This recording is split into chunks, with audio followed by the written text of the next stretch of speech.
Right. To sit here and do this thing, like to have a conversation that we call a podcast. But just the idea that you can make a living off of it, just because I always, in my mind, dude, like I break everything down to the most simple form. So in my mind, like all we're doing is we're just sitting here having a conversation. Oh, look, I find it fucking hysterical that somehow this is a job. Yeah. However, look, eyes are valuable, and they always have been. And so if you have done something to capture people's attention and it's not based on bullshit or fuckery, like it's valuable. Yeah. And if you have a message, if you have a thing to share, if you've got, not only that, like it's consistent, it's continuing to do the show, it's not missing a week, it's not skipping content. Yeah, it's a grind, dude. Yeah. It's a fucking job. Dude, so it's work. Yeah. I don't know that I would say it's a job. Yeah, I guess it just depends on how you look at it. I always like to say, like work is a thing you get to do, not a place you have to go. And that's just like, I kind of developed that because like with, especially the first 2 years of this podcast, like I was doing a lot of traveling and just, I was 2 episodes a week and I'm fucking grinding and doing all this shit. And it doesn't feel like work, but it takes a lot, as you know, like scheduling people and rescheduling. How many have you done in one day? I've done 3 podcasts in a day. It's work.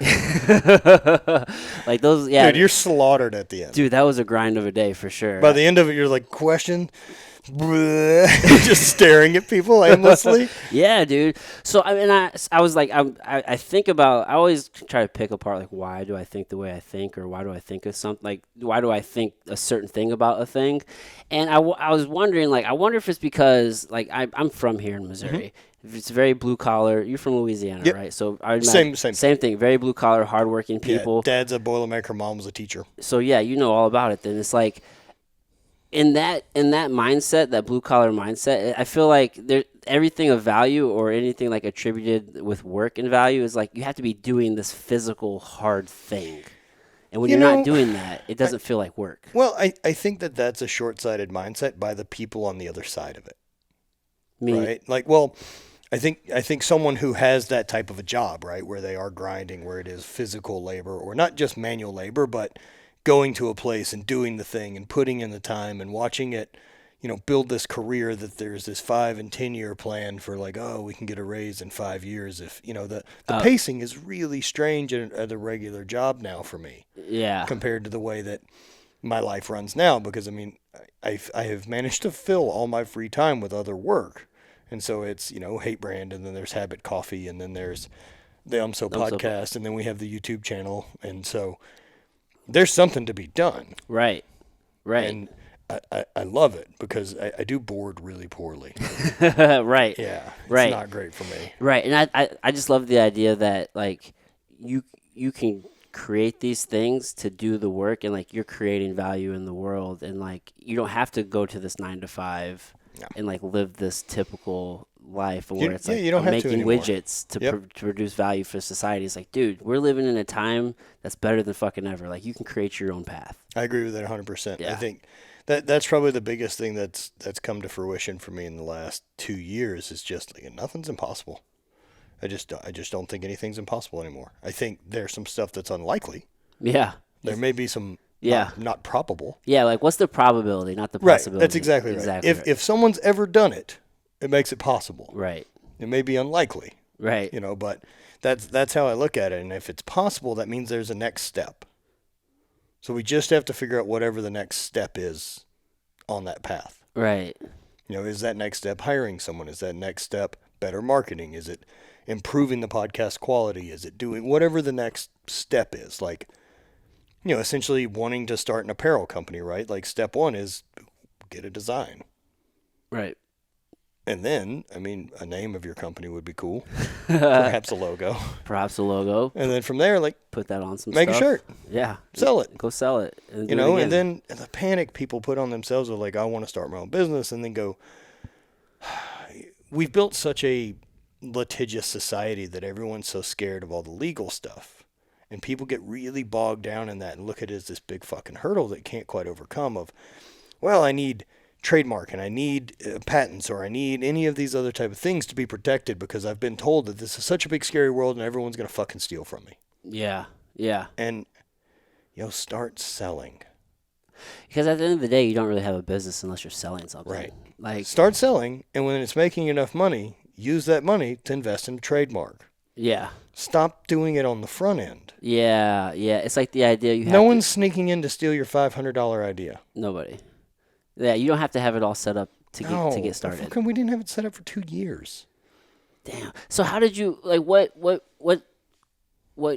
helped you develop that mindset you feel like to where you feel like nothing's impossible? Was there an event or something within the last 2 years to where you're like, you know what, man, I fucking done some shit and nothing's impossible? Like, what made you realize it's that? not so much, like there wasn't a thing, but just the fact that it has turned this way, like that I got to go and do this Highland Games thing for as long as I did and compete and have some success in that sport, and then, through an injury, really, really thought things were fucked. Got to a really, really bad way for a few years, dealing with chronic pain and not being able to move really well, and hell, not even really being able to walk very well. Like, I think I could, quarter mile a day would just fuck me.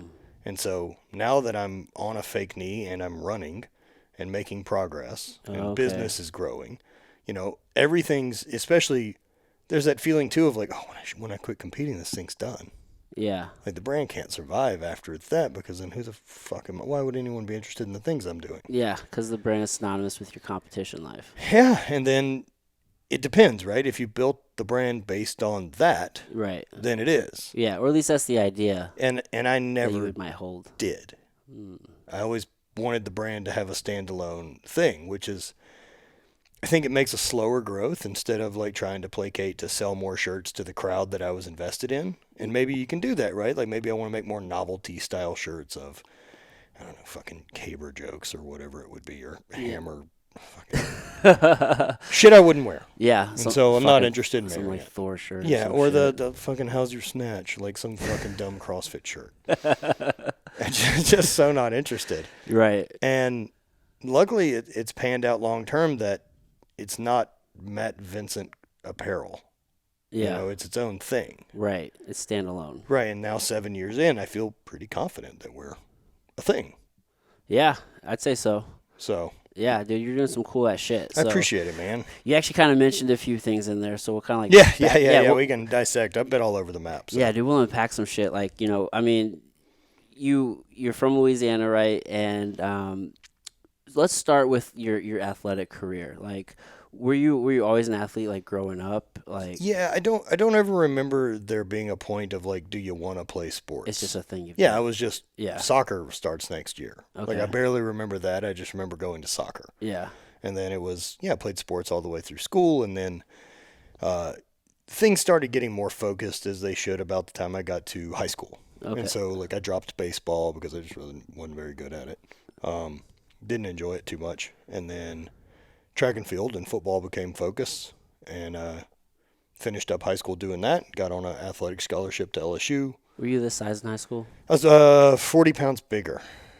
So I graduated high school at about 275. You're a big man. I was thick, a little heavy. So went through college, track and field scholarship at LSU, and then finished that up, and kind of didn't do anything for a while. I opened a bicycle shop, and did that with a few friends. So you've always had like this entrepreneurial drive. But I like making money. Yeah. And I like working for me. Yeah. I never had like this want to be a business owner idea. You just wanted to make money. Yeah. Like, even the whole time I was in college, that's all. Like, I fucking hated college. I hated going to class. I thought it was a complete fucking waste of my time. I wasn't going to do anything for a living that involved any of the shit that I had to go listen to. Yeah. And I knew that. You were just doing it for the athletics? I guess. When I mean that, and I can't imagine not finishing my degree. Yeah. But at the same time, like, it's useless. Like, I fucking ever needed it. Dude, that's how I feel. I have 2 degrees, and I'm just like, what? Perfect. What the fuck is the purpose, dude? The only benefit I have of that is I didn't get out of school with any debt due to the athletics. Yeah. And so that's a big, big plus. And I mean, I have a dog shit degree. I've got a general studies degree from LSU. It's not useful, especially not for anything I currently do. But you got the paper. Sure, I guess. I don't know where that is. I've never seen it.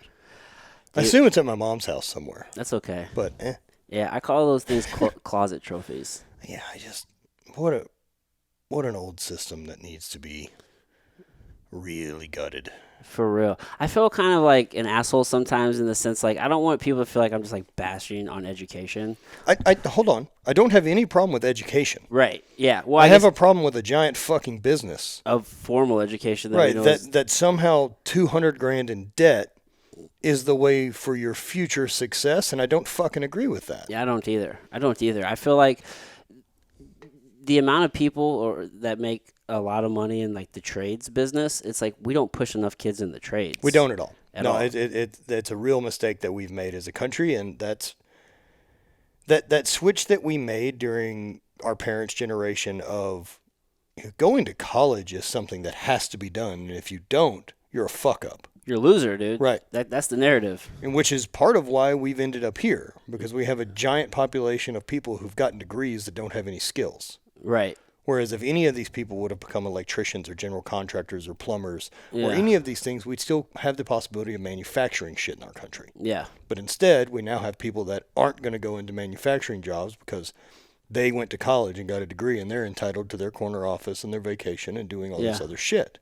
There's no shortage of educated people, but there's a whole lot of fucking idiots out there with fucking degrees. I think there's tons of uneducated people. I think there's a bunch of people who learn to memorize a bunch of shit from books that isn't useful. Yeah, well, I always separate education from intelligence. Okay. So I'd be like, all right, you can go fucking read the book and pass the test, and sure, you got the education, like you have the paper, but you're not an intelligent person. You're not able to actually like conceptually understand what you just did. No, not everyone can. Yeah, so I always kind of parse those two apart. Yeah, I agree. I agree completely. Yeah, it's a very, very odd place we're in, man. I'm just curious to see what our society decides to do to right the boat. But as of right now, we don't value education. So no, we don't.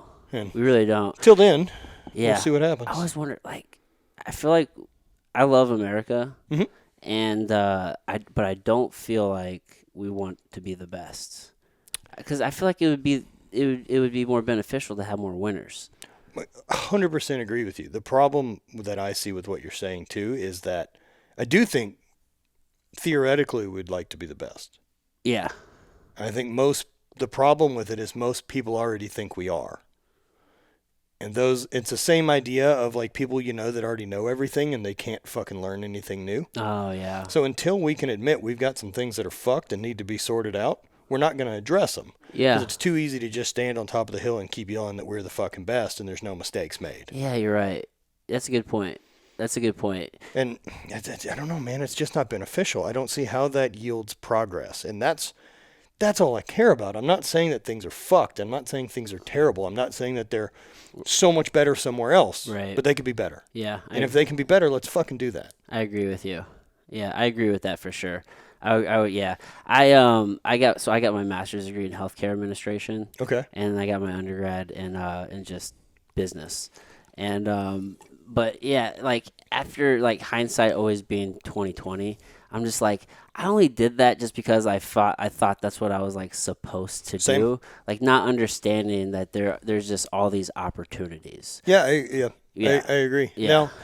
Now that following that line, right? That bit of the supposed to do, and I don't know if that's conscious or conscience or whatever it would be, but it definitely. I didn't punch out of that idea of like, oh, I'm just going to do whatever the fuck I want until way later. Yeah. Which is probably good. Probably. It wouldn't have been great for me at 20. Having some bit of a line to follow of like, go to school, get a degree, find a job. Like, that was probably better for me. Taking that path? Yeah. That's the path I took. And I mean, I tried that, path, and then even the find the job bit as trying to do the bike shop thing. I learned a lot from that. I got a bunch of debt from it, but I learned a lot from it. But man, it's life, man. I'll make more money. I'll figure it out. Yeah, it's just a journey, dude. Just trying to look. What I won't sit around do is be a person that can't make decisions. Yeah. Fuck that. Yeah, complacency. No, people just get so scared to make a decision, like they're waiting for the right thing to know that it's right. Oh. Instead, like, just start fucking up. Yeah. And then just pay attention. Just don't be so invested in the decision that you make that you can't pivot left or right based on it not going well. Yeah, it's very rare that you make. I mean, it happens that you make such a bad decision that you can't pivot to. Well, it does if you ride it into the ground like an idiot. Oh yeah, like like if you just refuse to yield keep on any making of the your same wrong points, right? decision And then over like, and no, over. this is the best. We always bet on black. And like, fuck, man. Yeah. It's not paying off. You probably see that a lot with athletes, right? It's like, hey man, it's probably time to hang it up. You just keep riding it out. That's a tough one. Yeah. That's a tough one too, because that one pivots a lot more to me to identity. Yeah. And who are you, right? And that kind of feeling of, but if I'm not competing, if I'm not doing strongman, if I'm not doing powerlifting, if I'm not a big guy, who am I? Yeah. You know, you attach yourself to a lot of these things, and being able to separate from those is really nice. And I tried to explain that a lot, how I felt whenever I was competing, that none of these PRs are going to be on my fucking tombstone, man. Yeah. Like, they're a thing I did. They're not who I am. Right. And I think that's really important to keep that mindset, because that makes the transition out a lot better. A lot easier. Yeah. There's this old Disney movie called Brink. Okay. It's about this kid who he's a rollerblader. But in there I remember seeing this, like, it's ingrained in my mind from whenever I was a little kid. I watched this movie. It's like the dad said he's basically teaching his son this exact lesson, like skating is a thing that you do, it's not who you are, and he was just kind of using his thing. So it's like me, as like I've been an athlete my whole life. Like I fought MMA professionally, and it's like I stopped fighting like almost 4 years ago, but it was a very hard thing to do because for what you're talking about, like your whole identity is wrapped up into this. So whether you're an athlete or an entrepreneur or whatever the case may be, is like sometimes you just get so wrapped up in the thing that you're doing that you identify with what you do as who you are. For sure. And especially once you start finding success in one. Yeah. Then it's really easy to stay on the gas toward that thing. Yeah. That's and true. It's really tough because, man, it just does that thing to you toward the end. And it's everyone where not every day sucks. It's just, it starts sliding to more days suck than good days. But occasionally one kicks in and you're like, I fucking got it. We're still here. There's some combination of like rest and sleep and stretching and training that allows this not to feel shitty. And eventually you're just going to hit that. And you just can't. You hold out hope though. Father Time's undefeated, man. Always. So how long did you compete in the Highland Games? I did the Highland Games from my very first game would have been in like October of 2008. And then I wrapped up my career in 2016 was my last year. So 8 years. So 8 years, almost a full decade. Yeah, almost. Just hammering away. Yeah. Man, it was a fucking good trip. I would have kept doing it. What got you into that? Because I know you said you did like powerlifting and some other like strength involved sports before getting into that. Yeah. So after I got out of the bike shop thing, or I guess probably while the bike shop thing was kind of dying, my brother had gotten into some strongman stuff. And there was a guy he was training with down in Baton Rouge, Mark Cummings. And so I started going with him to go train. And it was fun. Yeah. It was a new thing. Like I knew after I got out of track and field, and I think this is an issue that athletes have too, is I don't have any concept of how to go to the gym for health. It's just all... I know how to fucking train to get better at a thing. All performance. All performance. But going to the gym for the sake of gym, it's training. I go to train for a thing. Like not move to whatever it was, right? And that was a really hard shift because I just couldn't find the motivation of like, what the fuck are we doing here? You mean it's not a social club? You don't want to hang out fucking... I've never cared. I've never cared about that. And in fact, we'll get to that. But like, I didn't get it. Like I didn't get what to do when I'm in there or how to program it or like, what the fuck? Because I've never cared about the aesthetic side of it. Yeah. It's nice. It's a great side effect. Yeah. But that's never what made my fucking dick hard, made me want to go train. Yeah. It was always get better at the thing. Right. And so once I got out, like I didn't know how to train. And then once I got strongman, I was like, sweet, we got a thing. We can compete a few times a year. I have some people to train with. I can figure this new thing out. Lots of new things to learn. Great. Got obsessed with it. Enjoyed strongman and realized at some point that I don't have what it takes.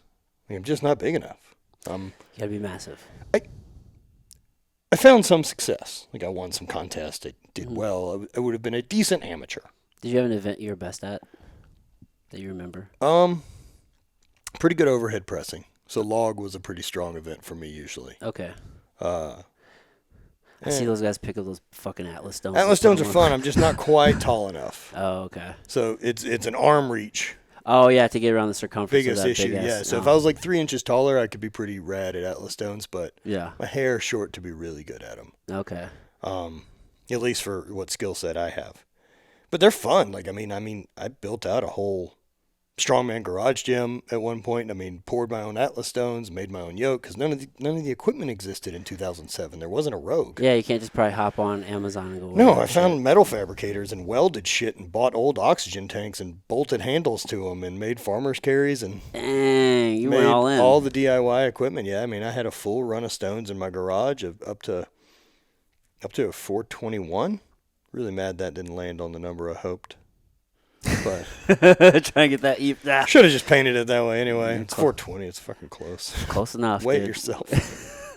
We can round it. But yeah, did strongman for a while. Enjoyed it. Really liked what I got out of training, and still use some of it today. I still think farmers carries are really valuable, or a trap bar carry, or stone loading. Stone loading is so fucking hard and so incredibly taxing on the body. So are carries, just like a Husafel carry. I still like using a log. So there's a lot of great stuff that I got from that window. Yeah. So I did a little bit of powerlifting as well. That would have been powerlifting followed strongman. I'd found a group that was training, and I actually got into it to help my strongman. Okay. Figured if I'm going to get stronger, why not go train with strong people? Right. That makes sense. I ended up training with a group in Louisiana in Baton Rouge, Gary Frank, and his group at like Hardcore Barbells, a little gym in his backyard. And Gary's a monster. Gary's one of the older legendary powerlifting dudes, especially in the fully equipped geared stuff with squat suits and bench shirts and everything. So Gary's the first big dude to ever break he broke the 25, 26, 27, 28, and 2,900 pound totals before everyone else. Oh, wow. Yeah, so just insane. And trained with him for a while, learned a lot, did some equipped powerlifting for a few years, APF, so squat suits and all those type of things, so bench shirts, and did some raw lifting. Yeah, you had all the fucking tools. Yeah, and then did a couple weightlifting meets, enjoyed that. Yeah. The competitions are real boring. Dude, Olympic weightlifting is just it's only 2 lifts, right? It's just, snatch and clean and jerk. Snatch and clean. Yeah, like I have a friend who does that. He's his name is Matt Owen. He owns a gym here called Project Deliverance. Oh, right on. Yeah, he does a lot of training with the Jim Jones guys and stuff like that. Oh, nice. And yeah, I'm just like, so I was like, so do you do anything else? He's like, no, man, pretty much just these 2. I was like, oh, okay. Yeah, man, I'm glad there's people that are into it. 'Cause it's not enough for me. And then as I trained, I found a Highland Games and went to go do it. Yeah. And immediately took to it. There's too many years of throwing background for it not to make sense. Right. It's like cheating. You essentially enter the sport with all the beginner gains. Yeah. Already. You've already been training. You already know how to years. do all these things. It's just now figuring out different footwork. Yeah. So took to it really well, and so 2008 did 1 game, and then 2009, 2010 did full competition seasons as amateurs. 2009, 2010, 2011, and then 2010 I won an amateur world championship. In 2011 I won 2, and then that got me an automatic invite to the professional world championships. Like 2 weeks later, which I wasn't prepared for. Oh shit. I thought it was going to be the next year, and they were like, "It's in 2 weeks," and I'm like, "Sick." I'll see you there. let's go party. Fuck so I went and took second. Had a fucking ball. Dude, that's awesome. And then I won the following year. It was fun, man. That career, the Highland Games thing is just the sweetest little loophole of strength sports. Yeah, like how do you even get into that? Yeah, it's the same way you do, strongman or anything, right? Like you find an event and go and suck at it, and then figure out the people there and figure out if you can train with them. And I've never seen an event. Right.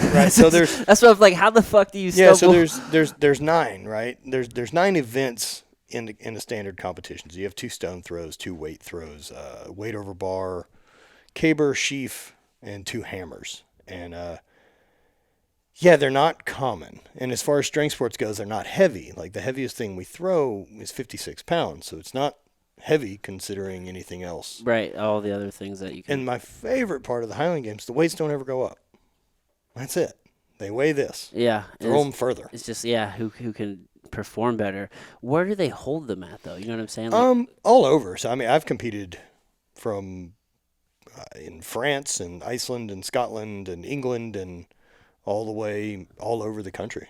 I mean, I competed like 20 times a year. Do they have them here in like? I don't think so. Okay, because I've never competed here. I'm just a goddamn Missouri guy. Yeah, so. I've never competed here. I competed in Chicago. Like they hosted a game up there every year. Okay. And then there's a ton of games that aren't professional games that are usually part of like Ren fairs and stuff like that. Okay. And I wasn't an amateur very long.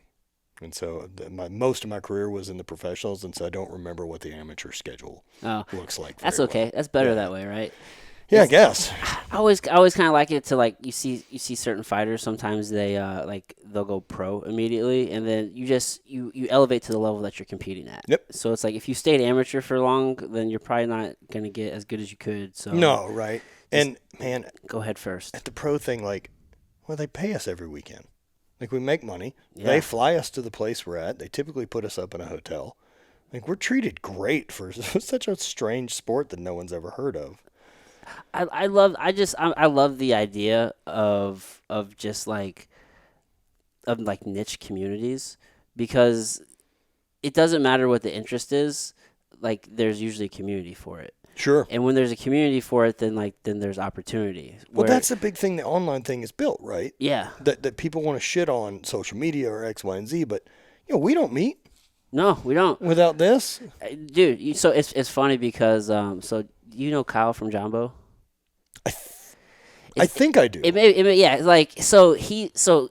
Yeah. I've dealt with him a while back. Like one of my friends, Tate Fletcher, I knows right. those guys real well. Yeah, I think you guys kind of cross paths. So like I'm friends with Kyle, and like he was visiting in town. I may have been to his house. I'm not sure. Maybe like a year ago he was here. He's like, dude, you should reach out to my friend Matt. He just moved here. Oh shit. And he's like he knows me as Kyle from Jumbo. Perfect. And he's like, and that is the dude I know. Yeah, he goes, just reach out to him. So like I came across you on social, and like I kind of like watched from the far. Like I obviously like you're busy, and like last year everything kind of shut the fuck down, so I didn't like reach out to anybody, to be honest.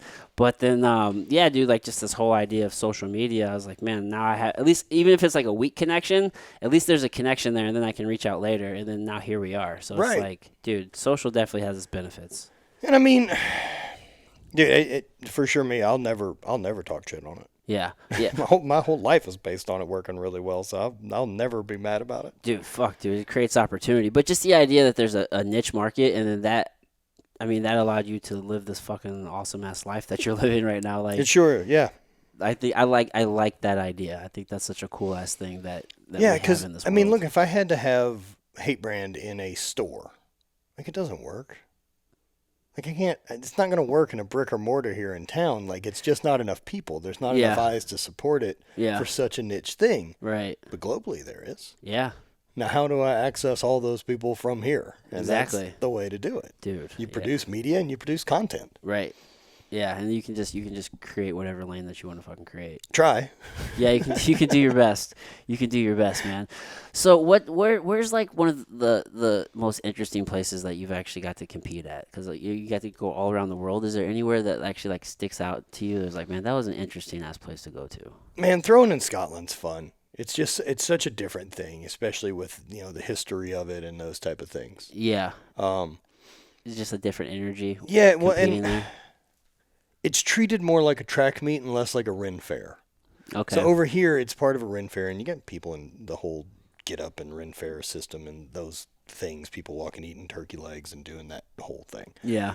And in Scotland, they're not doing any of the Ren fair shit because they lived that. Right. Like, it's not a cosplay for them to fucking dress up in old-timey garb and drink out of a horn. Right. They just have a fair. Yeah. And it's like a town fair, and there's carnival rides and bullshit, and there's the Highland competition. There's dancing, and there's track. There's people running. There's people riding bikes and racing bikes. There's us throwing in the middle of the field. We're considered heavy athletics. Okay.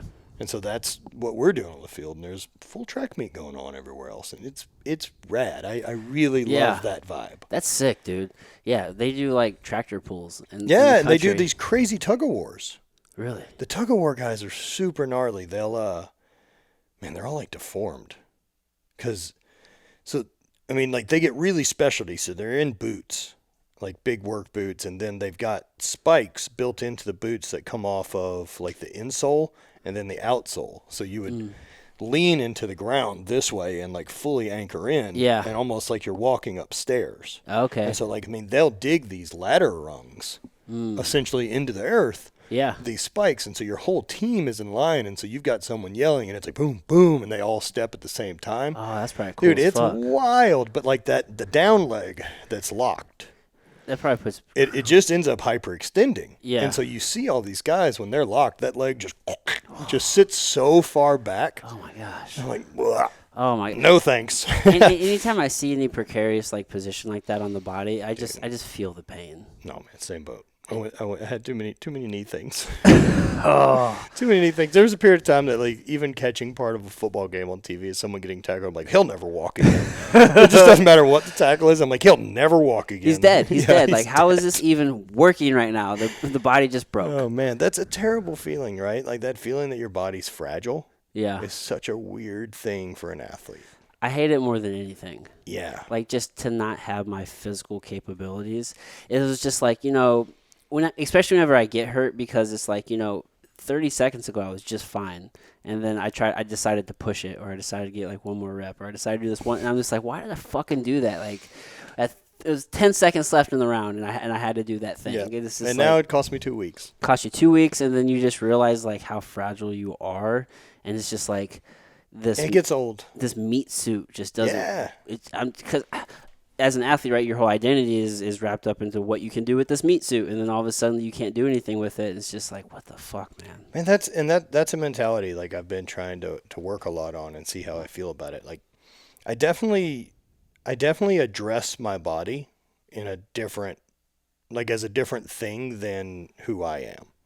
Because I'll like if I'm trying to get going or get fired up, or if we're running and trying to convince myself that like, hey, we're gonna keep going.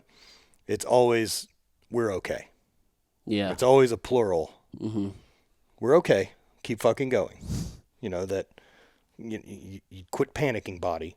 Just do the thing. Yeah. And it's kind of an interesting thing that it's like, yeah, I just want to see what the machine can do, especially if I properly feed it and train it. Now, where the mental shift I've been able to do and I really like is I'm done pursuing max strength. I did it. Yeah. Right. So during my discovery of what my body's capable of, I spent my 30s finding my late 20s, early 30s, figuring out max strength. Yeah. How far I can throw, how much I can lift, whatever I can do. I found those numbers. They're never going to be better. Right. So I'm going to quit chasing those. You just got to find peace in that. Yeah, I found them. Yeah. These were the answer. Now I can have weird feelings about those numbers, like they're not enough, or I didn't accomplish what I set out to, or any of that shit. But that's my own emotion getting tagged to it. Right. Instead of just saying, I did give it everything I had at the time that I thought I could. I'm not playing that what if I would have whatever game. Right. And so this is what yielded. You own it. Was it easy for you to come to that like acceptance? No, of course not.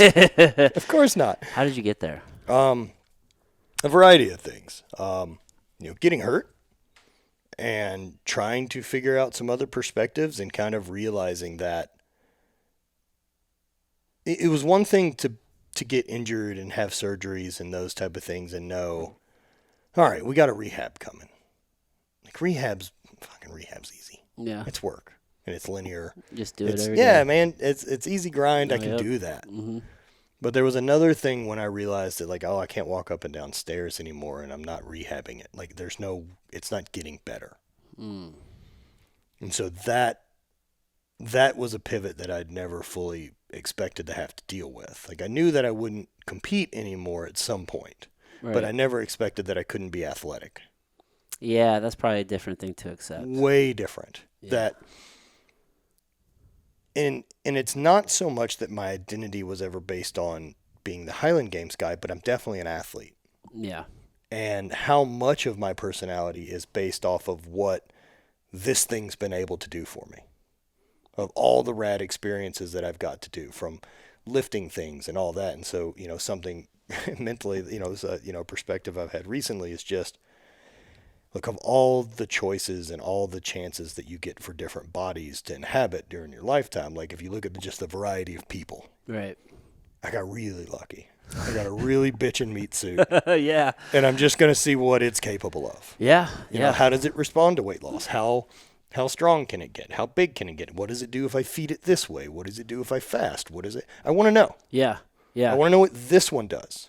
I'm not interested in trying to tell you how to run yours. Right. I have no concerns, to be dead honest with you. Yeah, dude. It's all an experiment.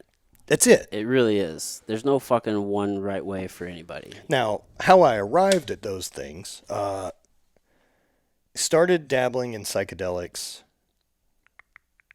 in probably 15? Okay. A little bit here and there. And then got way more into it 2017, 2018, and then I would say it's been very, very consistent tool for me for the last 3 years. And it's been great. It's just such a different perspective shift and has allowed me to sort through so many things better and faster and come to a place that, you know how you get over a thing and you have to, whenever you see it and it triggers, you have to convince yourself that, like, we don't respond that way anymore, and then you move on? Yes. It doesn't do the thing that you have to tell yourself, we don't respond that way anymore. It's set. You're right. Yeah. So it changes the autopilot. Yeah, you're doing some rewiring. Right. Yeah. And that's been really key. There's a Okay. couple things that don't quite take, and trying to get those sorted out. Like, there's just some that, I'll get frustrated over a thing that isn't a bother for whatever reason. And that one's a really tough one for me to rewire because I can get to it. Yeah. Like, it's a couple minutes it costs me, but, like, fuck, man, if we could just skip that step, like, this would be so much nicer if brain wouldn't show, whatever doesn't show up and say, like, oh, I don't want to do that. Yeah. Like, fuck, man, we're doing it. Yeah, We're doing just it. shut the fuck up, brain. You know we're going. Yeah. Dude, yeah, psychedelics have definitely been a very powerful tool in my life as well. Like, What's your experience? so just, dude, one of the biggest downloads I ever had was with a DMT experience. Really? Dude, it was So with a pen, or how are you? Yeah, I just freebased it. Okay. Yeah, so just I had some powder and put it in like one of those little, looks like a crack pipe. No, yeah, a little meth pipe. I've got one in the house. So it was actually, ironically enough, it was the first time I did it, and it came on so like powerfully, like I just blasted the fuck off. Yep. And like whenever I finally like. I came back to like this plane of existence, and like I was extremely scared the whole time. Like I thought I was gonna be there forever, and like I was like this, dude. I was on my couch, and I came to, and I was like this, and I was like, oh fuck, and like I realized after like I sat and I thought with that for a while, like why was I so scared of like being there? Like why was everything like scaring the fuck out of me? And like I realized that. One, I did think I was going to be there forever. Mm-hmm. But then I realized like my entire identity like is wrapped up in this physical meat suit. This, like when I see the mirror, I look in the mirror like that's Adam. This is Adam. That's what I thought. I'm Sure. like, this is Adam. Like in that moment though, like I'm in this other plane of existence. Like I couldn't, it was so intense the very first time. I couldn't really get my bearings. Like I've had plenty of experiences since to where like you kind of go to that place and it makes sense. But Interesting.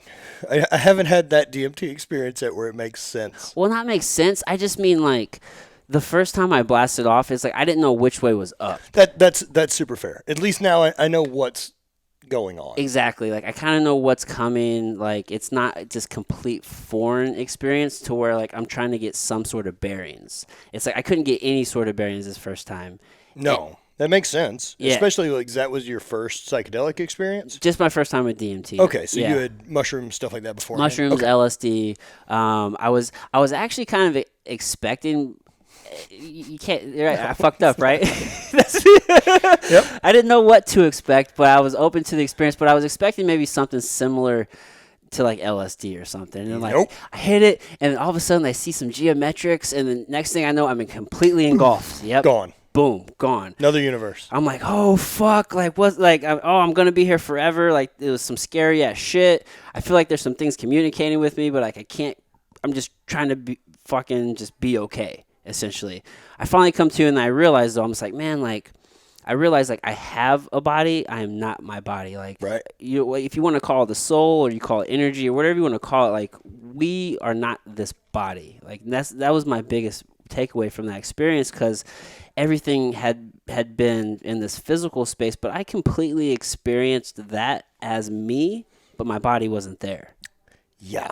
There's no disassociation of who I was. One of the things I really like about that disconnect, that change, is that I whenever I'm doing that, like I don't have any of the nagging injuries.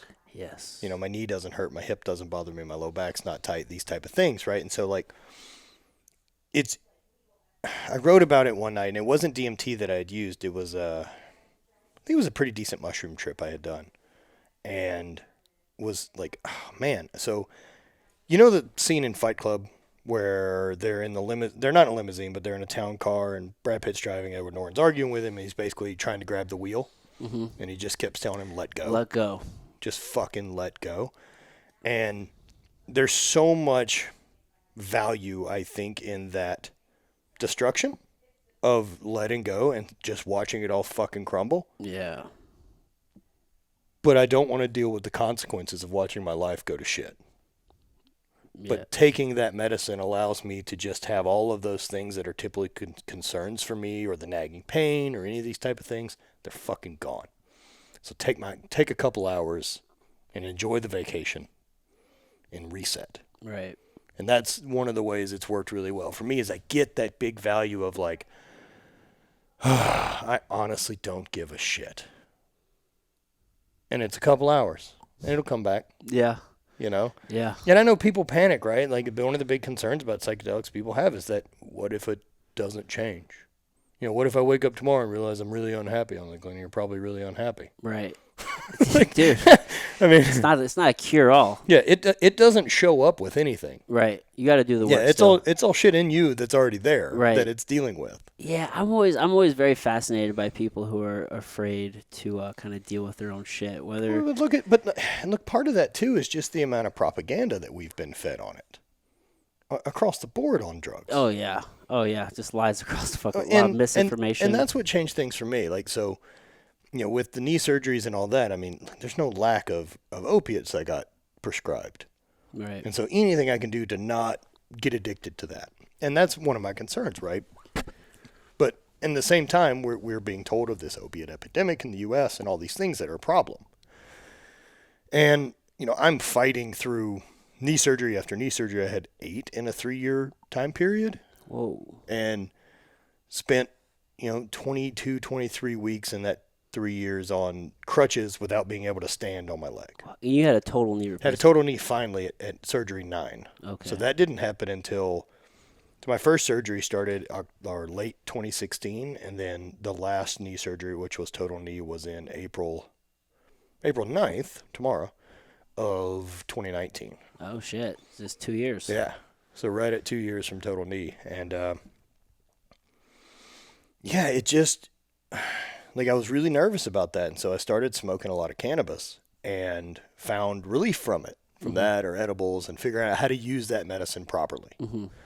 And found great stuff. It didn't really knock pain. It didn't go away. It just made me not give a shit about it. Right. Which was fine, as long as it turned the volume down for me, right? Because I'm not terribly functional for the other stuff on opiates.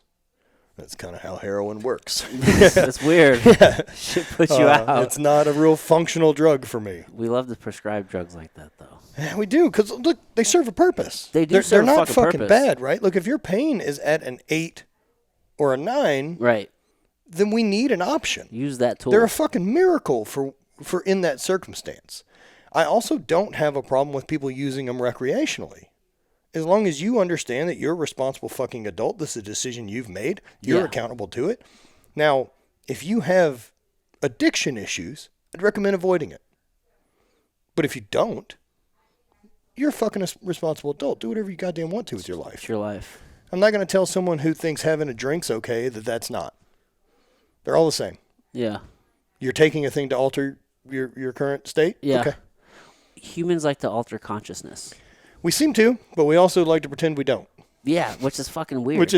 But there's so many weird grounds, right? Of like where we draw the line of like, we're okay with you altering your consciousness. Not that much. This way, not this way. Right. Only this way. Only the one that has a hangover tomorrow. Yeah. And we only can one make makes you good feel money like off shit. of from taxes.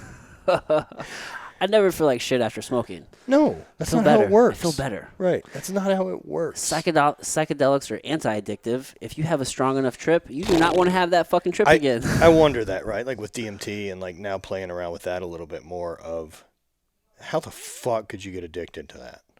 Now, with that said, the very first time I did DMT, I remember having just a wild experience of just all the geometric shapes and colors in this different world that you're in and this vibration that's communicating to you, and it felt like I was surrounded by love. Yes. Yeah. I don't know how a better way to describe it than that. I think that's a great way to describe it. I ran into entities in there. The second time I dropped in, and that's been pretty consistent. Like if I try to drop in more than once, the second time I'll get some interaction. Yeah. And these entities show up, but they're cartoony and geometric and like a sun head that's, I don't know. They don't make sense. But I've never felt threatened by them. I've found them mischievous. I find them wanting to fuck with me. Okay. And I don't know if it's like years that I went through a bunch of physical pain that I'm just not concerned. Because I've never been so geeked out on anything that I don't have the wherewithal to go, oh, man, what's going on? Oh, we took a drug. We took a thing. That's what's going on. Right. Yeah. So give the fucking keys over and just ride this out. People are so afraid to like lose their control. Yet they'll drink. Yeah. But it's like it's a perceived control that they have, even though they have none. None. They feel like they have control. They're like, but if I do psychedelics, like, am I going to go see a T-Rex and I think it's going to... No, that's not how these things fucking work, No, man. but because that's the propaganda of what we've always been told. I think the other side of that, too, is most people's experience is only through drinking. Yeah. And if you're drunk, you're useless. Useless. Like, it shuts you down. That's how that chemical works at a high enough dose, right? Yeah. I haven't found, even on a big dose of mushrooms, right? Like something like 10 or 11 grams, something like that, I can still snap in and talk to you. Really? I mean, we don't need to go over like quantum theory or fucking anything, but I could hold a conversation with you to be like, hey man, everything's okay. Oh, okay. Yeah. I took 7 grams one time and I just blasted the fuck off. Yeah, of course. Of course you did. I'm like, I'm not here right now. Right. And I mean, I like I said, I have the wherewithal to be able to focus. Right. Not for long, as long as, you know, but you can dial it in enough to. You know what's happening. It's like, Yeah. I took something, like, I'm not losing my fucking mind. Like, You're never going to have, I'm not wandering down the street lost, right? Like Right. drunk people do. yeah, very true. You don't black out and the autopilot takes over on mushrooms. The weird thing I found about mushrooms that's curious is it seems the autopilot doesn't work anymore when you're on mushrooms. And so like I had done an experience with a buddy of mine and was watching him, and he's a guy, big storyteller, and he's great at it, and I love listening to him. But he would try to get into a story, and you could tell it would reach that point that, you know, he's on autopilot and the story's just telling. Yeah. And then he would stop talking and then stare at us and I'd be like, hey, you okay? And he's like, what happened? I'm like, you just quit. You just cut off there in the middle. And he's like, fuck. And I'm like, here's what's happening. And I'm like, your autopilot system that normally takes over and can just run this story out while you start thinking about something else is off. And now for the first time, like, he's been able to step back away from whatever that autopilot CPU main system is that's running in his brain. Right. And be able to go, why does it do that? Dude. And that's where the magic is. That's the weird part of when you step back away from it and you're like, well, I know that I tell these stories when I'm in these situations. Yeah. But why do I need to do that? It's a good Because question. I'm just telling the same fucking stories, right? And like they're entertaining and they're part of a joke, but there's a weird thing to starting to question is why do I feel that way when I feel that way? You know, and is there a justifiable reason for it? And if there's not, let's get rid of it. Yeah, that's or at least work on it. At the very least. Or ignore it. By far, that's always an option. I'd be like, it's not a fucking real feeling. Move on. Yeah. I mean, that's by far the best thing about those. Like for me, it really helped me come to a place to where I just accepted my own mortality and just like my own beliefs. Like being here in the Bible Belt, like you're always, you're supposed to be a Christian. You're supposed to be a Christian. It felt wrong. It felt wrong to not to accept that you're not. But so many people identify as Christian that I don't believe follow any of the fucking core concepts. 100%. And so 100%. You're not Christian then, right? Like you're following your version of Christian God. Right, but it feels good to say I'm a part of this tribe. I suppose. People just want to be like, I'm a part of that tribe. It feels good. And I can, you know what? I can call you a piece of shit because I go to church every Sunday, or at least on Easter Sunday I go. Yeah, I don't, man, I don't know. But I let that go. Like for me, it was just like, all right, well, I have a body. I am not my body.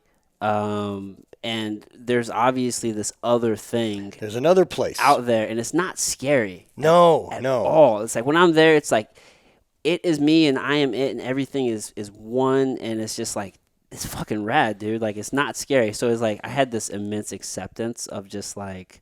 Now, dude, I don't know about you, but so I would say prior to my psychedelic experience, I was very, very on the very hard line about I'm an atheist. This makes sense to me. I'm very comfortable with that. I'm all right with, like, when the time's up here and my lights turn out, that's fucking it. Yeah. Good with that. Since psychedelics, there's something else. Now, I don't know that I believe in an afterlife yet, but I know that there's another plane of existence. Yes. There's something else going on that we just don't have access to all the time. Right. Man, a conversation we had some of my other friends that are, dabble a little bit more in this than I do, a little bit more experience and, thought-provoking concepts, were talking about, some of the shaman that they've dealt with in different places can communicate just essentially telepathically. That's interesting. And it seems that it's kind of how it works, that there's enough with, I don't know, wherewithal, whatever it is. Yeah. Let's go ahead and say they're not full of shit. Well, just for the sake of conversation, right? Well, yeah. Let's suspend whatever blah, blah, blah and say, if that's true. And if that medicine and with ever the therapy and with ever the sessions have sharpened that blade enough of intuition to be able to pick up on someone's thoughts, right? Yeah. What if our society had leaned into that technology instead of the technologies we chose to communicate with? Man, that's an excellent. It's an interesting pivot. It really is. Would there be as much violence? I feel like that's an innate human. I feel like violence is an innate human thing because we operate out of scarcity, and scarcity creates violence because. Well, we like violence. Humans like violence. Yeah, we fight. We enjoy it. Yep. We like to watch it. We like to participate in it. It's a part of it. At some point, we can quit pretending we don't. Yeah, I would hope so. But like whenever if I am doing any sort of psychedelic, like I don't feel violent in that time. No. It's very. So that's why. Yeah, I'm not gonna go train. Right. So that's why I'm like, there would be when we're not on it, but I'm just like from a communication standpoint, I wonder if we would come to greater understanding. I mean, look, if there's an alternate timeline somewhere where we went that route and based things off of that instead of the various religions, I would very, very be interested to see how that timeline played out. Yeah. Yeah. What do you think about the idea of like the many different shamans, how they, with ayahuasca in particular, they say the plants told them. Like, that's how they discovered that combination. There's infinite combination of plants that they But there's a lot of plants with DMT in it, and there's a lot of plants that have DMT inhibitors in them. So it's not like there's just two. Yeah. There's a shit ton. Right. But they did find it. They did find it. I don't know where that information or how it gets passed down other than possibly with the plants. And I mean, I don't know. I don't know other than some type of intuition that you were able to sharpen better than I can, right? Yeah, if we're talking about planes of communication, I'm just like, man, that's where my mind goes. I'm like, wonder, like, what is that? Where did that come from? How did they really discover that? I'm glad we found it, and I'm glad we have receptors for it. Now, you went to Costa Rica, right? Yep, went to Costa Rica and did ayahuasca to start off last year. We went at New Year's for 2020. Wow. Yeah, Bonnie and I went. It was great. Was it? It was a really, really powerful experience. Wasn't anything like I thought it was going to be. How so? Man, I really hoped I was going to get 8 hours of this beautiful DMT trip of just geometric shapes and fucking bonkers. Yeah. The whole nother universe. That's really what I wanted. Were you vomiting and shit? Only the third night. I purged a little bit. I'm pretty robust as far as like what the machine can take before it's uncomfortable. Okay. Whether that's a blessing or a curse, I'm not totally sure at this point, but it is. Depends on the circumstance. Yeah, man, it's pretty robust, and I'm not real concerned with how it'll handle things. But yeah, the first night I got nothing. I drank a lot. And the second night I got nothing, and I drank a lot. And even the second night, man, I'm laying there on my bed and staring up at the ceiling of the Maloka and doing breath work and trying to get it to kick. And I see everything starting to do the DMT geometrics. Yeah. And I just remember having a moment of like, fuck yeah. And then it faded. And I was like, you son of a bitch. So heartbreaking. And so one of the things ayahuasca and what they talk about is like, gives you what you need, not what you want. And so the third night, when it actually kicked, was really, really strong. But it wasn't the visuals the way DMT or mushrooms or LSD have been. Like, I really didn't get a very strong visual trip. Everything was internal. Okay. Now, it's visually, like, you can imagine it very vividly, right? But I'm not seeing it in my eyes. I don't know the better way to say that. Yeah, I know what you're saying. It's much more of a feeling. Yeah. Yeah. And so, like, I'm getting a lot of visuals, but they're all internal. Okay. And so if my eyes are open or eyes are closed, I can just imagine them. Right. It seems like I'm operating, I don't know, is that what people refer to as a third eye? Perhaps I'm missing. Maybe, yeah. Either way, you're tapped into this Yep. this plane of existence, right? And whether it's you're physically seeing it. Yeah, but there's no dancing elephants or bullshit, right? Yeah, who cares?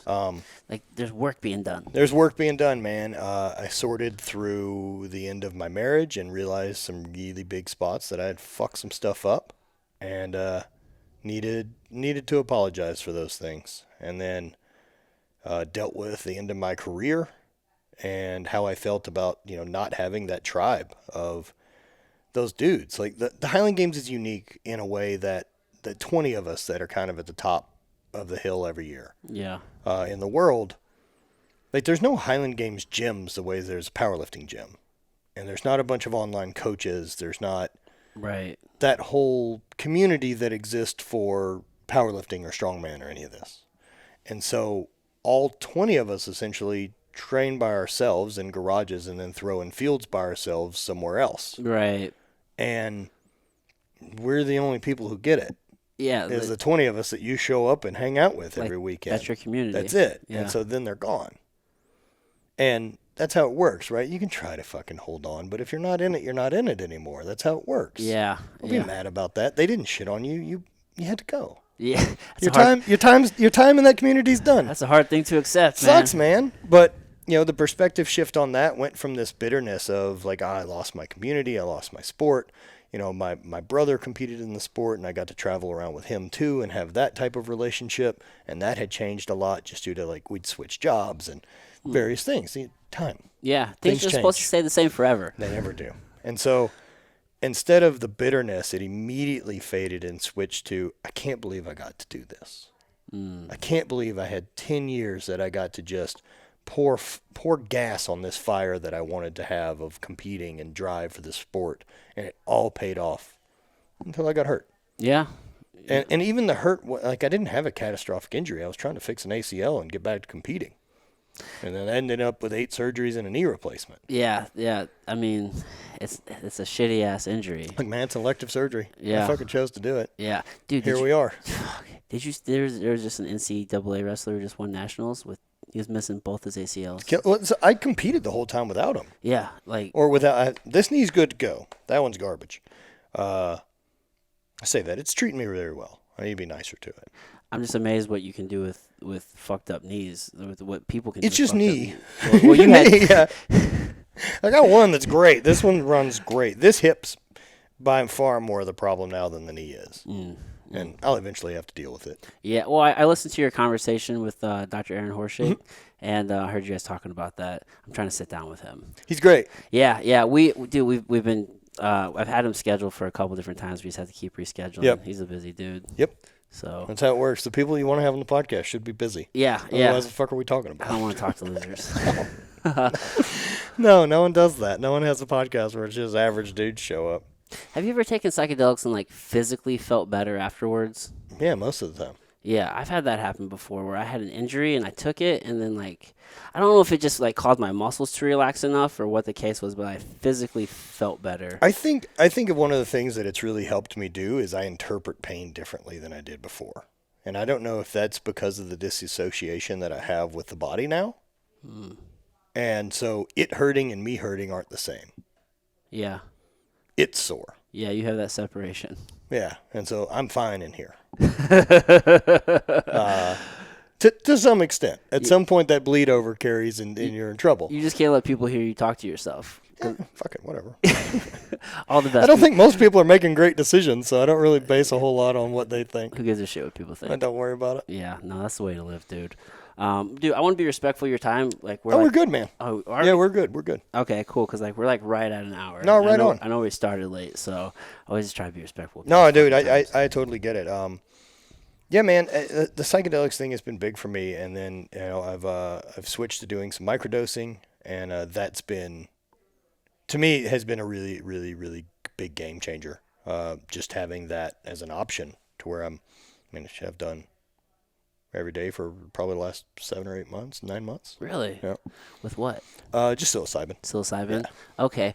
I've done some microdosing with psilocybin. I wasn't sure if it was better to like space it out every like 2 or 3 days. I think like Paul Stamets stuff shows like a 4-day on, 2-day off type thing. Yeah. I don't take things well in that pattern. I'm very good at taking things every day or never taking them. Okay, yeah. Because I don't know what day it is. Yeah, I get that. Ever. Every day's just today. No clue.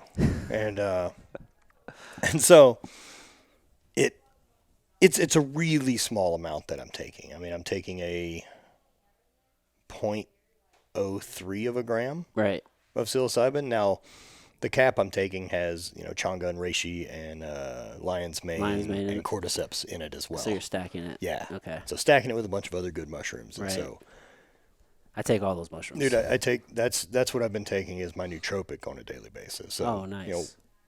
One of those, and depending on how I feel is whatever I'll mix with it. Usually I'll take like On It makes a Total Human pack as their multivitamin, so I just add one of those into my Total Human in the mornings. Okay, nice. It's a good pack, man. It's great. They got it set up for day and night time, and you're just yeah. The only thing is if I haven't eaten, I'll get a little nauseous. Okay. But it fades. Yeah, that's common with a lot of subs. Of course it is, right? You're just dumping a bunch of weird shit into your stomach in pill form. It's like future food. Yeah, come on, dude.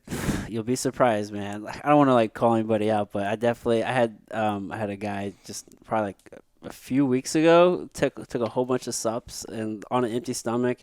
And then he was like, man, I just don't feel good, man. Of course you don't. I'm like, what the fuck did you do? And then I hear everything that you took. I'm like, well, what the fuck were you thinking, dude? Like, you just took all of this shit. I know. You took a fat burner. You took you took a multivitamin. You took all this shit. Like, your body can only take so much, bro. Right. You've just pushed it in 8 different directions. You fired up like 6 different systems. Yeah. But honestly, dude, they make good shit, man. Great stuff. Great products, man. And I love getting to work with them as a supplement company, just where...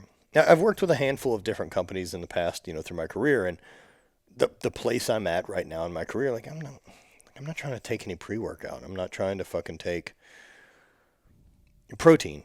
Yeah. I'll eat food. Food first. I'd rather food. Yeah. There's a time and a place for a protein supplement. Right. If I need the meal replacement or the calories, great. But for the most part, I don't.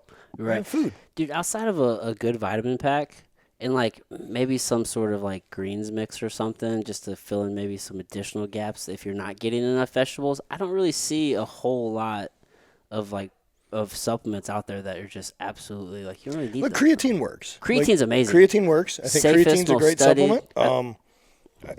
If you're over 30 and male, I believe, or female, I think you should probably get hormones checked and see where your testosterone levels are. Right, 100%. Not having that sorted is a huge fuck up. Yeah. Yeah, if you're in your like mid to late 30s and you're at older 30. in age, I got my blood work checked at 30. Okay. And my test was 80, which is way below, like 300 or 200 to 1,300, I think, is the normal window. And even that is such a fucking arbitrary thing, right? Because the window's that wide because insurance companies determined most people will always fall within this window, and then we don't have to cover this thing. Yeah. They don't care about how you feel. So don't concern that window with like, oh, but my test is at 200. Like, compared to what, motherfucker? Like, you don't know what your test was at 18. Yeah.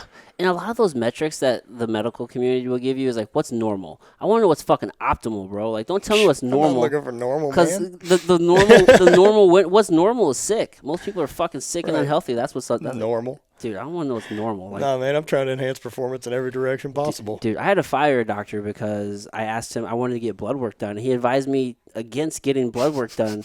This isn't up to you. Exactly. He's like, you work for me. He's like, if you're not really having these symptoms or this, I wouldn't really recommend getting this test. So are you telling me I cannot get blood work done? Dude, is that your response? I got my blood work. Yeah, of course you did. And then I fired him. Yeah. I'm like, I'm going to find a new fucking doctor. That's how I feel about when people are like, oh, I'm 28 and I'm struggling because, I don't know everyone's pain tolerance, and I don't think knee replacement's your first option. Right.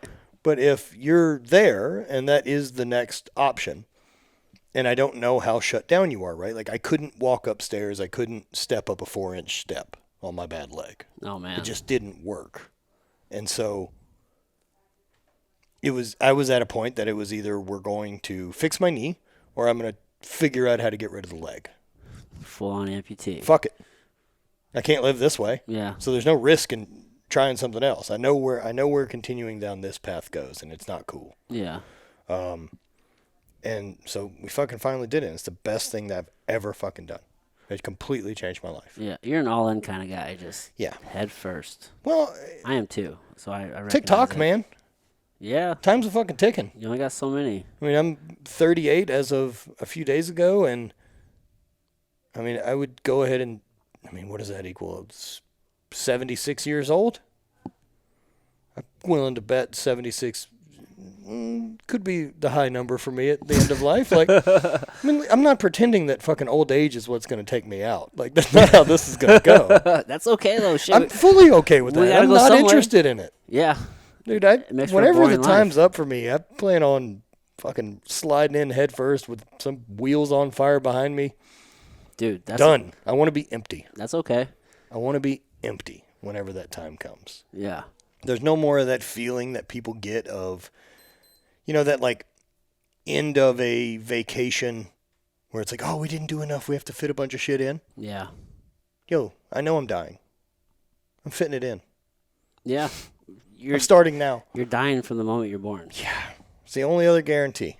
That's it. And I find a lot of freedom in that. I don't find it morbid or stress. It's because it's a finite number of days, it means they fucking matter. So make them count. Like, don't just go through these fucking motions and do the same fucking thing every day if you're unhappy. Right. Now, if you're happy, do whatever the fuck you want.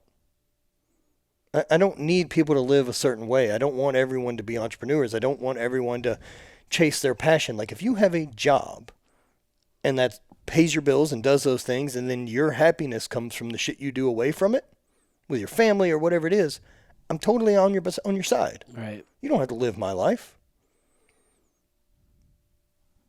But you can't piss and moan about your life and then not fucking do anything about it. Yeah. Fuck yeah, dude. I don't do well with the on the fence thing. So, it's the same way I talk about weight loss with people. Like, I'm trying to do this. What's your recommendation? I'm like, well, either do what it fucking takes to get the job done, track your fucking calories, figure out where you need to be, stay in a caloric deficit, and fucking walk and move and do all these type of things. You know the answer. Yeah. It's not mystery at this point. It's simple. It's very, very fucking simple. It's not easy. Right. But it's simple. Or admit you don't fucking care and quit thinking about it. Yes. Either one of these I'm totally okay with. But don't bring up to me every fucking month that you don't know how to lose weight. 'Cause You do. Yeah, you do. We all know the fucking answer. You just gotta It's not complicated, man. You just gotta do it. No, there's a step. There's always a step one, and just do that. Yeah. If your step one toward weight loss is go walk for 10 minutes today and listen to a book, go do that. Yeah. Yeah. I just had we sat down with a guy yesterday. His name's Todd Fox, and he does like executive work and stuff like that. And we were talking about a guy named Thomas Sowell. He's an author. He actually wrote. Actually, I just read this book. He's written a whole bunch of books, but this one's called Black Rednecks, White Liberals. It's a pretty good book. Interesting. He's like an economist. I think he's I'm gonna fuck all this up. He's like I think he's born in North Carolina and then like raised in Brooklyn. Got his degree from Harvard and then went to Stanford and got his master's. Went to Columbia and got his master's, and then got his PhD from University of Chicago. Just a really great thinker. He's like 90 years old, but he just sent me this thing yesterday, and it was from him, and the quote is, let me just read this real fast. It says, people who pride themselves on their complexity and deride others for being simplistic should realize that the truth is not often very complicated. What gets complex is evading the truth. So essentially the point is like, dude, like the truth is simple, man. Like when you start trying to dance around the truth and you start trying to bullshit, things get complicated. Like just cut the shit and just do the fucking work. And look, and maybe something like that is why, I don't know, maybe there's a threshold of success I won't ever reach because, I don't want to overcomplicate. I don't want to try to push fuckery. Yeah. That to me always ends up feeling like fuckery. And again, if you're getting something out of the message and whatever the message is, go toward it. Yeah. I don't care. It doesn't have to make me happy, right? Like I try to tell people that a lot whenever, know who your audience is and who you're speaking to, because like if I'm trying to write programming, I don't fucking care if one of the guys I competed against likes my programming. He doesn't need my help. He knows how to write his shit. Yeah. I'm writing programming for beginners. Yeah. It's not for him. Right. So I'm quit trying to impress other people that already have their shit figured out and help people who don't. Yeah, dude.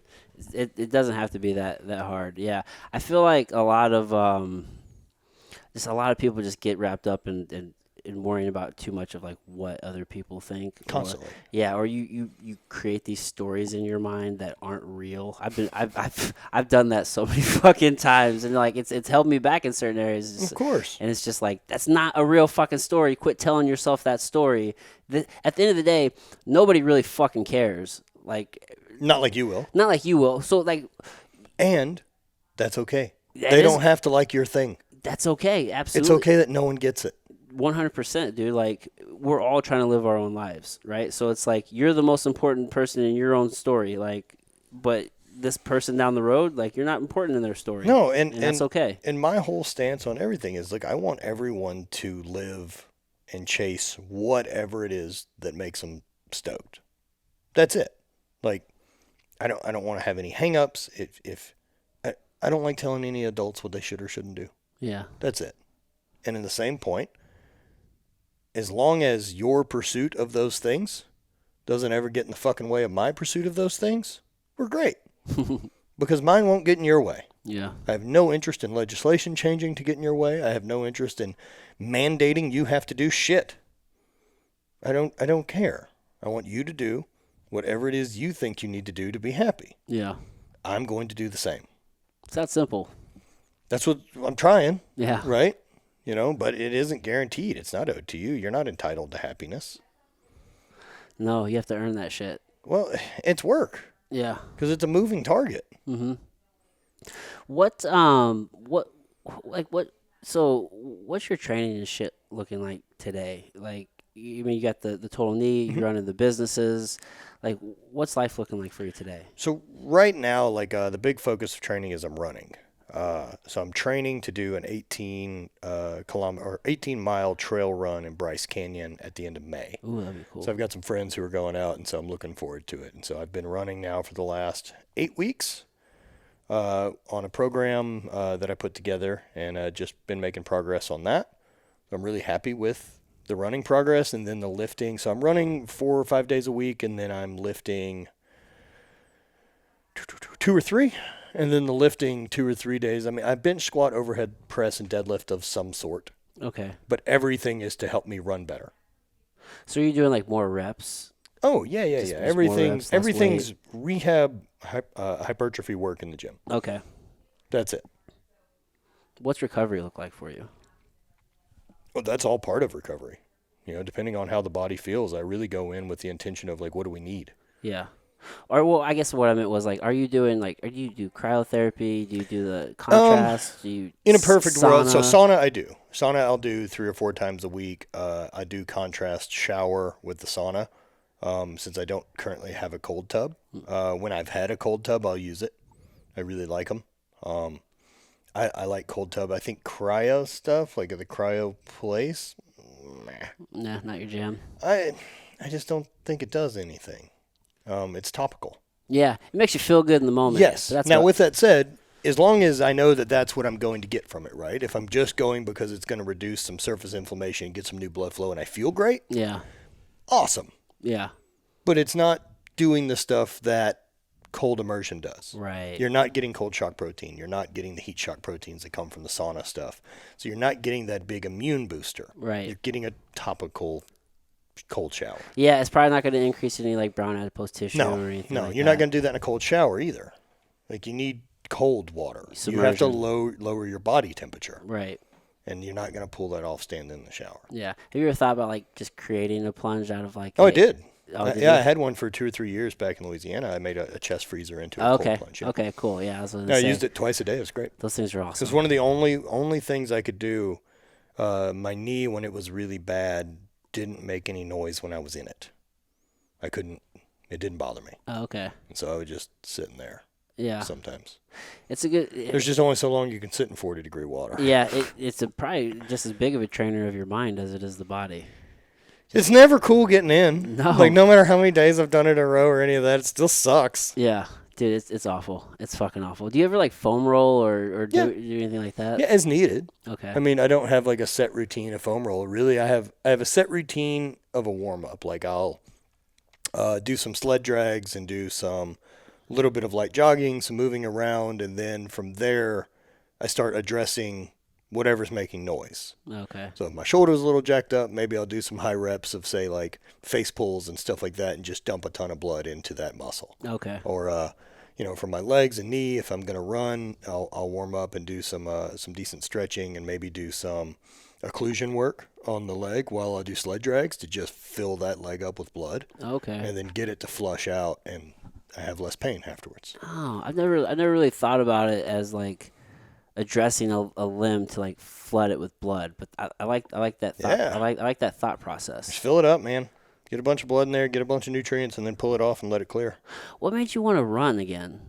Well, because I'll suck at it. And I'm bad at it. I'm bad at it before I started. I'll be bad at it in another 10 weeks. But you're just like, I'm just going to fucking just Like, I'm a 38-year-old guy on a fake knee who's 240 pounds. I'm not going to be a good runner. Well, exactly. That for that reason alone, you wouldn't think like the idea of coming to go do a trail run. I can get better at it. Yeah. I'm chasing progress. Yeah. And so what I want to do now, like, I found mastery in a thing with the Highland Games. I likely, as an athlete, I won't find a second thing that I get to be best in the world at. I think that's probably pretty safe. Yeah, it's a safe assumption. and I'm totally good with that. I'm very, very stoked I ever got to be best in the world at anything. Yeah, that's a hell of an accomplishment. So now it's kind of this thing of like, well, what if I commit to a thing? What level of newbie gains can I steal and then bail? Oh, okay. So I just want all the newbie gains from the sport and all that knowledge, and then I'll just quit. Like, I'm not trying to become a runner. Right. I still fucking don't like running. Oh, yeah. I don't enjoy going to do it anytime I have to go. Right. I'm happy when it's done. Mm-hmm. I feel good. I like what I'm accomplishing. I like that I can do it, which is, it's been really cool to see how well my body has adapted to being able to do it when it shouldn't. Okay. This is a thing that I shouldn't be able to do well. That makes you want to do it. Well, I feel better now doing it than I did before. I don't, my knee doesn't hurt. My hip doesn't feel as bad as it did. I feel better running than when I wasn't. That's interesting. Well, it kind of makes sense though, because It's grease the groove. yeah, a lot of people get hurt or something happens and they just stop using the thing, and like that's the worst fucking thing. Yeah, I'll end up sitting a lot. Yeah. And so that running's extra time on my feet. It's extra steps. It's extra movement. It's extra, not being stuck in this position with my hip flexed. Yeah.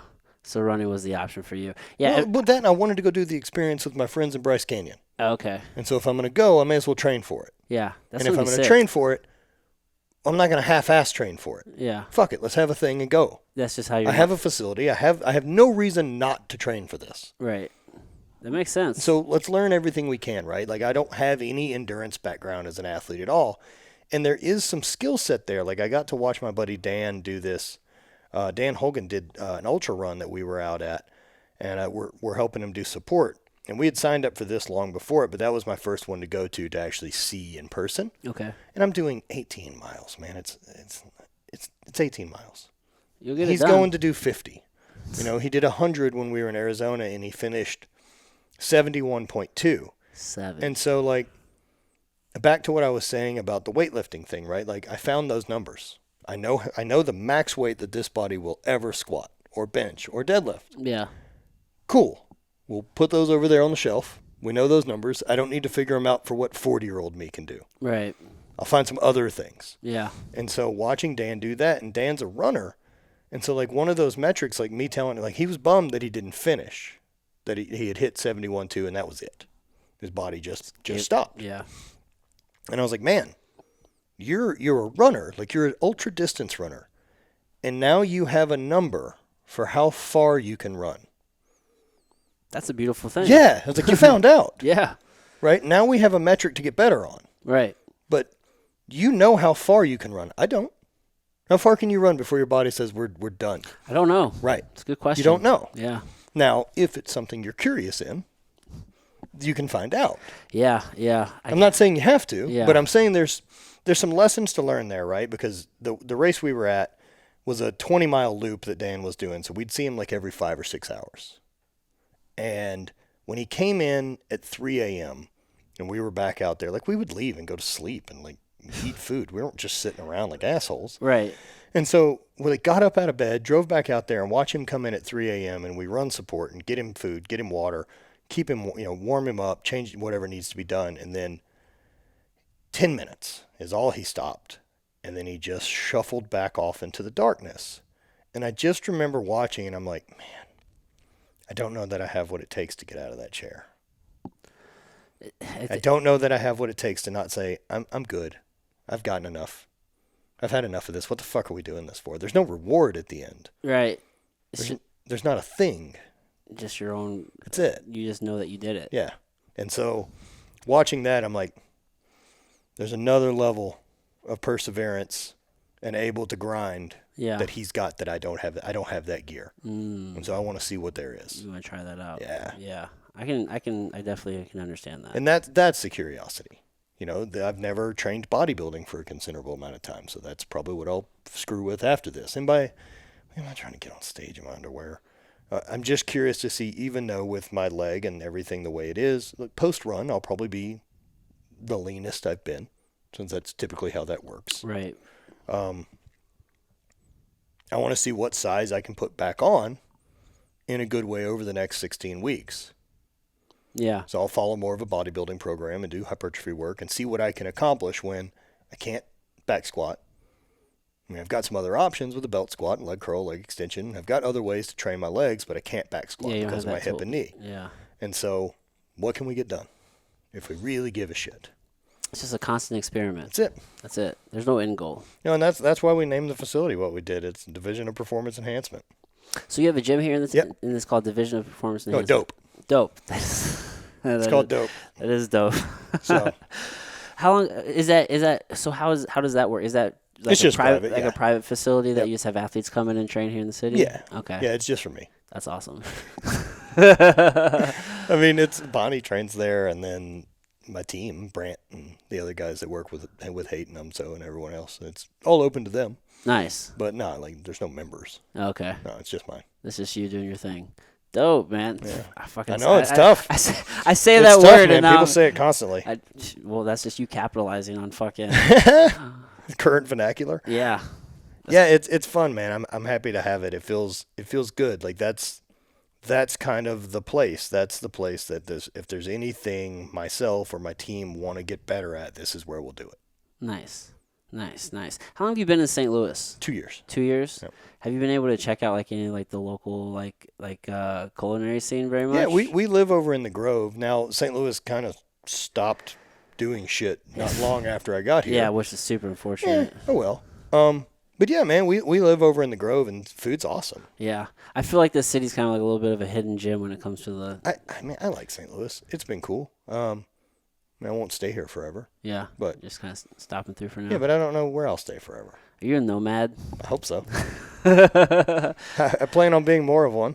Hey, I can dig it, man. I definitely have that same. I'm home wherever I want to be. Kind of pulling. Yeah, dude, the whole world is out there. And I've traveled so much over the last 15 years between work and then competing that, I mean, I've flown on average 40 times a year. No. So like, I'm not, home's wherever. Yeah. Home's where all my shit is. Is it kind of nice to be kind of still for? It was interesting because like when COVID kicked, that's the longest I haven't been on a flight in 15 years. And when I was home for 4 or 5 months. A little bit of a shock. And then luckily we bailed off on a road trip last summer and did 8 weeks in my truck. Oh, that's cool. Yeah, so that was awesome. Nice. You get to see some shit a little bit. Yeah, go see some style. friends and make our way up through Montana and then over to Oregon and then down the coast to California and then kind of back through Utah and back out this way. And that's then sick. We did that in the summer, like August, and then through 4th of July through August, and then Bonnie and I did another 3 weeks or so just in Utah and rented an RV. Oh, cool. And it was great. Yeah, went down the Grand Canyon and Bryce Canyon and cruised around. Oh, that's awesome. That's awesome. The Grand Canyon is definitely top of my list to go check that out. Grand Canyon's unreal. I've been 5 or 6 times now, and then a few years back, I got lucky enough to go on a trip and do the 2 weeks in the Grand Canyon, like rafting the whole time. Oh, you did that? Yeah. Oh, nice. Really interesting, because I remember there being like at one point during it that I'd realized that I haven't been inside of a thing in 2 weeks. Like not in a car, not in a house, not in a structure. Yeah, because you're in 2 weeks. Yeah, you sleep outside and you raft outside. Yeah, it wasn't weird coming back to society a little bit. A little. It was definitely a little bit where it's just like, the pacing's different. You get used to the river pace and it's nice. Yeah. Yeah. And it doesn't have anything to do with like, there's no next week. Right. That you're preparing for. Yeah. There's just a whole lot less tension out there. It's very present. Yeah. Yeah. That's cool, man. Damn, dude. Well, you're doing a lot of cool ass shit, man. Trying. Yeah. Fucking. Try and get it all in before I'm dead. It's awesome to fucking see it. It's super motivating, man. Dude, I just love it. I want to give this time to you. Like, we're gonna wrap it up. Yeah, sure, so man. That's perfect. If there's anything that you wanted to like plug, is there any, obviously you have the HVIII brand. Yeah, so we have HVIII brand goods. We have Habit Coffee is at yournewhabit.com. You can use UMSO as a code at any of those places. Save a few bucks. I think 10% on anything. We also have our YouTube channel under Matt Vincent. If you want to give that a look, all of our podcasts go up there, video stuff. Producing a lot of content now that we've got the facility, and then I think that's it. Sick. I'm sure there may be something I'm missing. I'll put links to everything in the show notes and stuff, dude. Matt, thank you again, man. Like, I appreciate you taking the time, dude. Absolute pleasure, man. Thanks, Thank you. All right, everybody. Till next time.